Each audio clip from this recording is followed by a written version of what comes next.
उत्तर प्रदेश में आज आखिरी दौर के लिए हो रही है वोटिंग। 7 जिलों की 40 सीटों पर वोटिंग जारी। नक्सल प्रभावित इलाकों में 4 बजे तक होगी वोटिंग। सुबह 11 बजे तक 15% वोटिंग। पूर्वांचल करेगा यूपी का फैसला।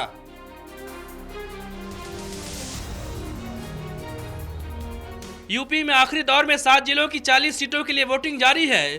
पूर्वांचल की 40 सीटों के लिए वोटिंग की शुरुआत सुबह 7 बजे से ही शुरू हो गई।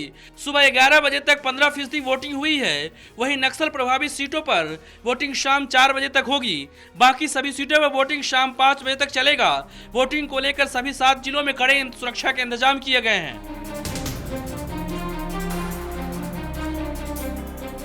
आखिरी दौर में कुल 535 उम्मीदवार चुनाव मैदान में हैं। वहीं कुल 1,41,00,000 वोटर्स अपने मताधिकार का इस्तेमाल कर रहे हैं। मतदान के लिए करीब 14,000 पोलिंग बूथ बनाए गए हैं।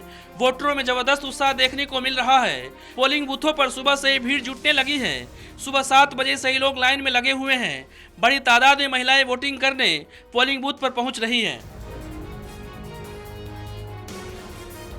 साल 2012 के विधानसभा चुनाव की बात करें तो 40 सीटों में से सपा ने 23 सीटें जीती थी। बीएसपी ने 5 और बीजेपी ने 4 सीटें जीती थी। कांग्रेस के खाते में 3 सीट और 5 सीटों पर अन्य उम्मीदवारों को जीत मिली थी। आखिरी दौर की वोटिंग में सबकी निगाहें बनारस पर टिकी हुई है। बनारस प्रधानमंत्री मोदी का संसदीय क्षेत्र है। खासकर बनारस में पीएम मोदी की साख दांव पर है।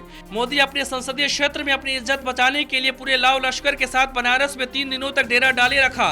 बनारस जीतने के लिए मोदी हर दांव आजमाए। मोदी बनारस में लगातार 3 दिनों तक रोड शो और रैलियां किए। बहरहाल बनारस की सीट पीएम मोदी और बीजेपी के लिए नाक का सवाल बन गई है। शायद इसलिए मोदी अपने करीब 100 सांसदों और दर्जन भर मंत्रियों के साथ बनारस सीट पर पूरी ताकत झोंक दी है। Bureau report, national desk.